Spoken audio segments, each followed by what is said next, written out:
independence in India and Pakistan, because the both countries got an independence at the same time. Well, they didn't get independence. They both were cut off from the same cloth and partitioned. So I don't think the leaving of the British did any significant change. They amputated the subcontinent into three parts. I don't even call it as independence. It's basically, what was it Naples said, a wounded civilization. Sir, what do you think as India we should contribute towards the Pakistan or towards the Balochistan? Because I don't think Indians have any clue about what is Pakistan to begin with. They have become a very commercially oriented society in which trade and commerce and personal careers count a lot more than an understanding of who they are or what they've inherited. So I doubt it very much if they can contribute anything, because they've had plenty of opportunities over many years to contribute. Example is Bangladesh, which with most Indians would not want to have any contact, which is quite surprising. So maybe I don't have an understanding of the Indian psyche, but they neither have close relations with Sri Lanka or Maldives or Nepal or anything. So it's an introvert society. I'm looking at it from the outside. Unless there's a significant change in the attitude or the ending of the introvert nature of the typical Indian middle class male and specifically female, what will they do? They can't even differentiate between friend and foe. okay, sir, but as far as Indian society goes, we always talk about peace, whereas No, please. You don't talk about peace. That's too much cliche and rhetoric that goes around. I don't think anybody talks about peace over here. There are people who give death threats on television and they survive to tell the story. So who's talking about peace here? There's a lot of, in Canada we call that hogwash, pardon my language, but it is more to suit an evening conversation amongst friends. I don't take it seriously if peace was the issue. Indian society would have been very different. They wouldn't have tolerated Pakistan on their border, but they're very happy to do a strange, funny dance at Wagah, and it's ridiculous. You want peace, but you sustain somebody who wants to kill you. So what can you say? Who wants peace? So how do you see Imran Khan government in Pakistan?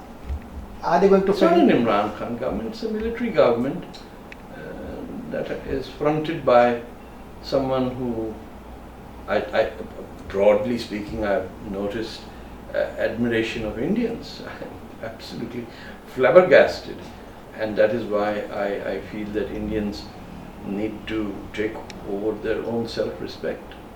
The person who has utter contempt for India is the one that you admire most in Pakistan.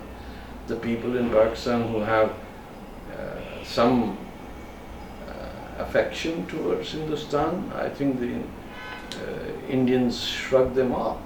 There are Indian, Pakistani Sindhi Hindu women and families begging to get refugee status in India, but Indian intelligentsia would rather have Imran Khan as their guest.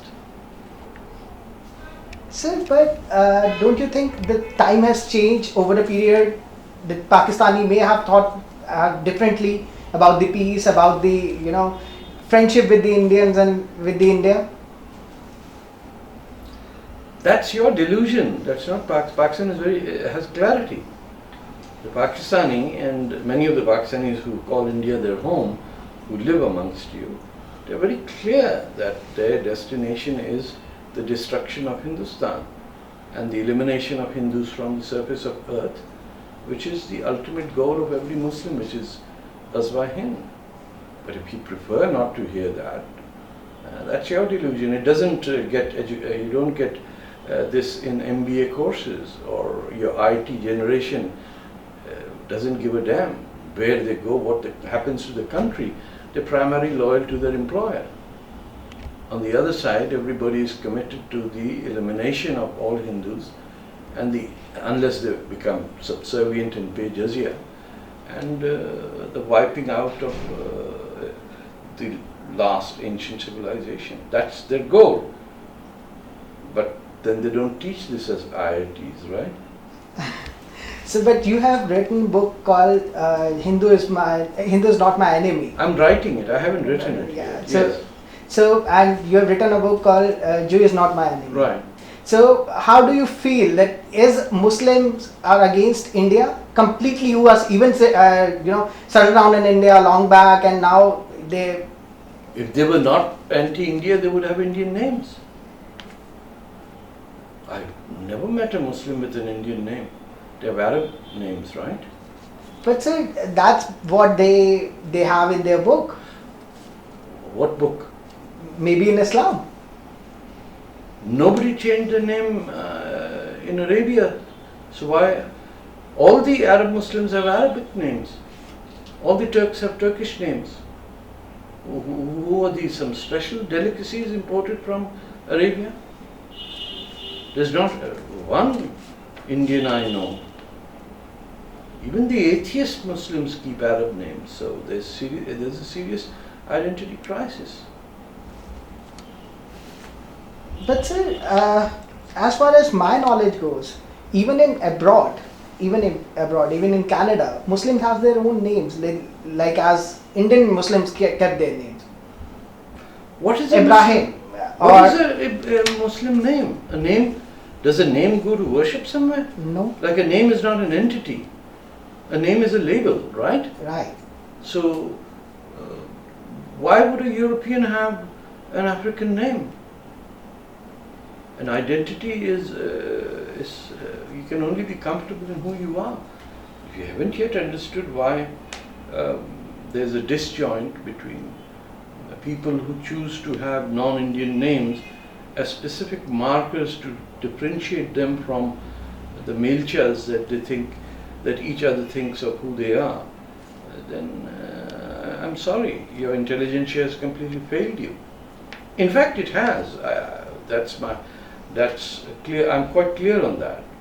They have betrayed the great Indian soul by accepting the worst enemies and the worst tormentors as the cultural high point in which every Indian wishes to reach. So when it comes to Kashmir and Balochistan, in both the sides, the mass killings is happening, whether it's POK, the Pakistan occupied Kashmir, or in Balochistan. Well, there's no mass killing in Pakistan occupied Kashmir. We shouldn't exaggerate things. It's a territory that's been handed over to the Chinese People's Liberation Army, and their prison camps have been shifted to POK, where Chinese labor is being used. There are no reports of mass killings, so it just dilutes our position if we are not correct in saying Balochistan is a separate case. That's an independent country that was occupied by the Pakistan Army in 1948 after the great leaders that you honor in India simply refused to accept the request by Balochistan to join the Dominion of India. You rejected a province that was had a Congress government against the Muslim League. You abandoned them. I'm sure you understand karma. Something's going to come back and hurt you bad. You abandoned your own people who wanted a united India, and those who wanted to join India your Maulana Azad said they were hill people who are not really, those Muslims of Balochistan didn't qualify because they didn't know what the hell was Urdu. So the barometer by which you judged who is a human being and who is just a hilly goat was the language Urdu. And Maulana Azad was clearly had a very racist view of people of Punjab or Sindh, and he wrote about it to the great civilization that comes out of the Nawabs of Lucknow that don't go to that place. Yeah. People like me he considered crap. How could you live with people who speak Punjabi or Sindhi? So, but that matter in Punjab, Lahore was a Punjabi state. It was a Punjab. Nobody from Lucknow ever thought it was worthwhile to even understand that the language had come out of Punjabi, not the other way around. It's the disgraceful conduct of the Nawabs and the Muslim leadership of UP and Bihar and Bengal as well that India paid a massive price, the most serious slaughter in its history, because of the inferiority complex you have of people who can speak Urdu. Almost every Urdu speaking person is considered an intellectual in India, isn't it? Not really. Well, I've seen entire crowds get mesmerized if anyone just utters 2 lines of Urdu poetry. People just get orgasmic, as if profound wisdom has come out because the man uttered. I've never heard Malayalis speak and then throw in lines of poetry, or a Maharashtrian, or can you imagine a guy from Assam speaking and throwing in lines of poetry, or someone from Manipur? It's outrageous. So, but what do you think? As Pakistan, will they gonna change in the near future? No, it will disintegrate sooner or later. It's the laws of physics that determine human development and geography as well as geology. It was never a state, it never will be, it is an acronym. Acronyms don't become. Have you heard of the UAR? No, you don't.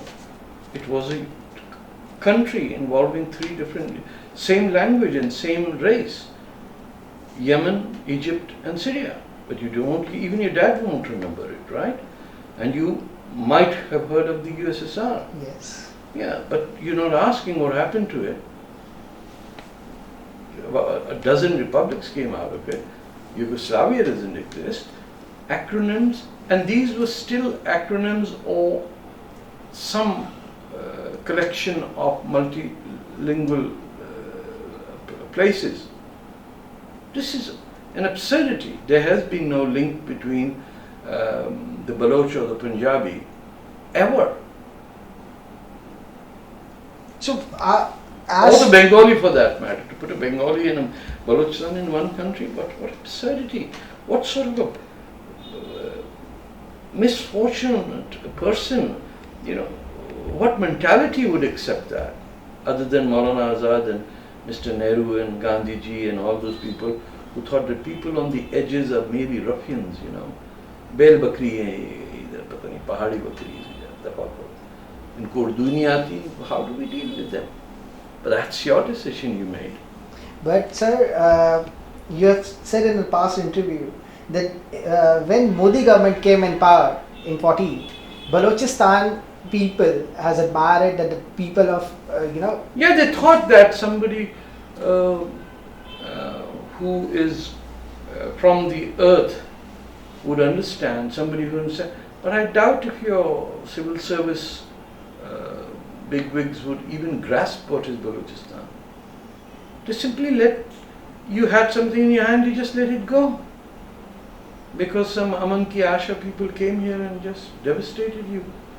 All that is required from Pakistan is to send some fair-skinned women over the border and all of India just goes into a sajda. I've never met people so subservient to those who hate them most. Then the Indian intelligence, and it's been confirmed by how your intellectuals have reacted to Imran Khan. So how do you see, as Navjot Singh Sidhu went to Pakistan, met General Bajwa? Why should he meet General Bajwa? What is India's problem? What is your inferiority complex?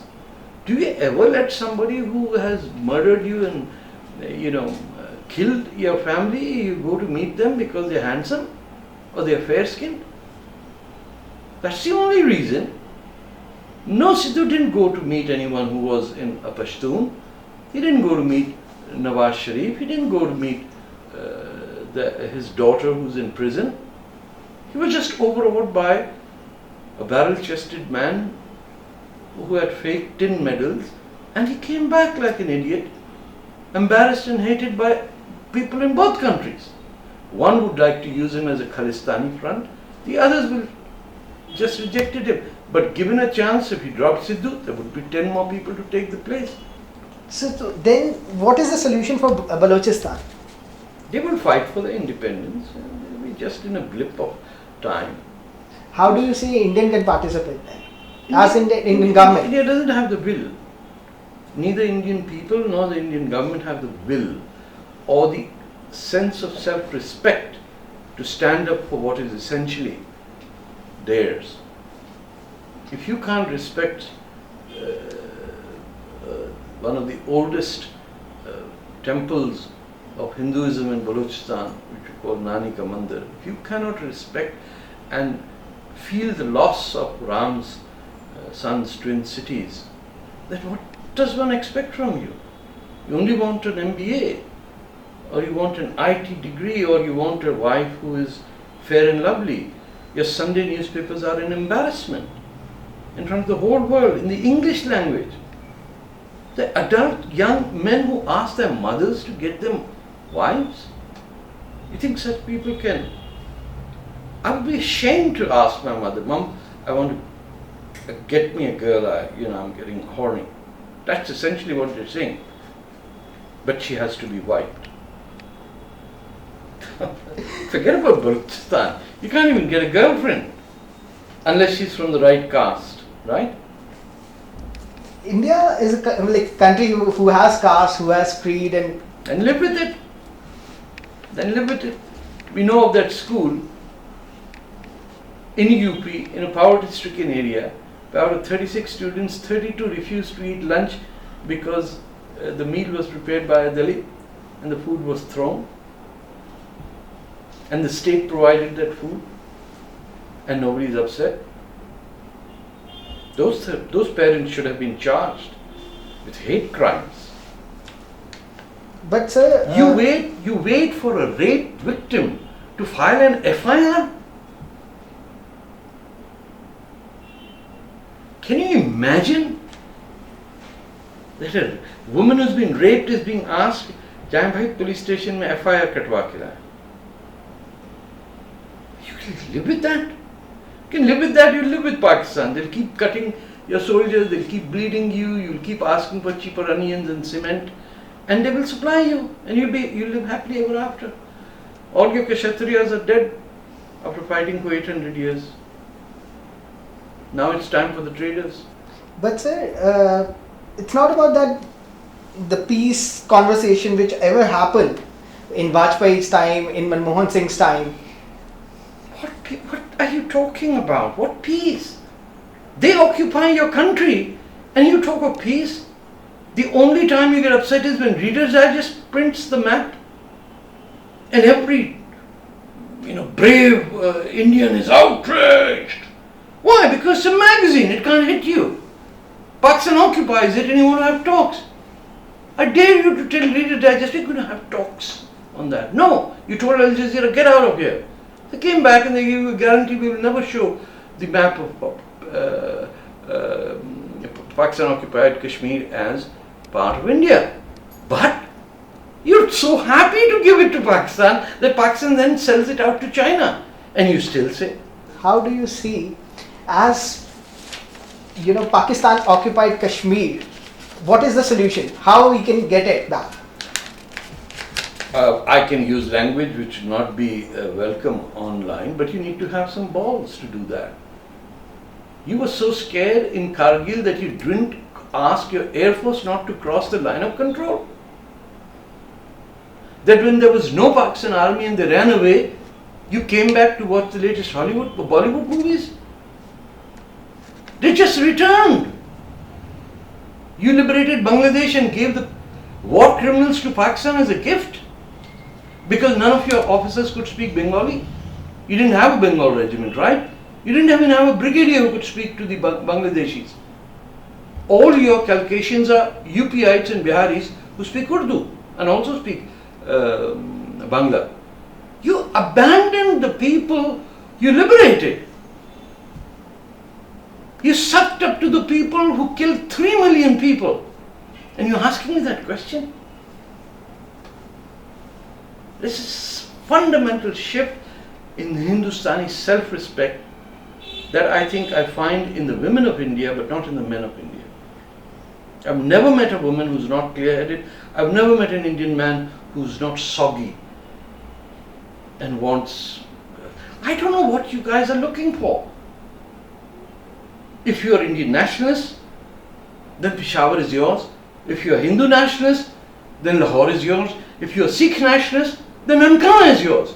And if you're an Indian, then Sindh is yours. And you're looking for peace in some Aman Ki Asha nonsense that goes on, and you make your army act like buffoons on the Wagah border. No self-respecting country would ever do this. Make their own soldiers look like clowns and dress them up and have a band to play over there. But sir, again, if we cross the border on an international platform, You did. There was a short guy called Shastri who did. He wasn't the macho type. He did. He had balls. He did. What did the officers do? They pulled the navy back in and said, 15 दिन की लड़ाई है, इसमें जहाज खराब हो जाएंगे. What did the Pakistanis do? They came to Dwarka and destroyed your ships, who were locked in by your own naval command. Your Air Force didn't know that the army had gone to Lahore, so the hunters were destroyed on the ground. You can't do this when everything for you in life is profit. Chawal ka bhav kya chal raha hai? I've often asked Indians, Bengal famine, why didn't it happen in Bihar? They never have an answer. When you trade the lives of people for your personal profit, then the grain traders of Bihar and UP and Punjab have to be asked what happened in Bengal. साहब वो तो चावल खाते हैं, हम गेहूं बनाते हैं. छोड़ो यार. Churchill is the man to blame, and your entire country had no famine in Bengal. 1 million people died. If you cannot gather this dignity and self-respect of the Indian soul, you have no business talking about peace or brotherhood or anything. Just make money. The Kshatriyas are dead. You've consigned them to the scrapbook of history, as Marx said. There's not one person who's angry at anyone. All you do is go and beat some guy who's got a cow. 10 people beat up someone who's dead. Then the Muslims beat up, rape a woman, 6-year-old, 7-year-old who's trapped in their house. It's gang violence everywhere, right? Nobody came to save the child or anyone.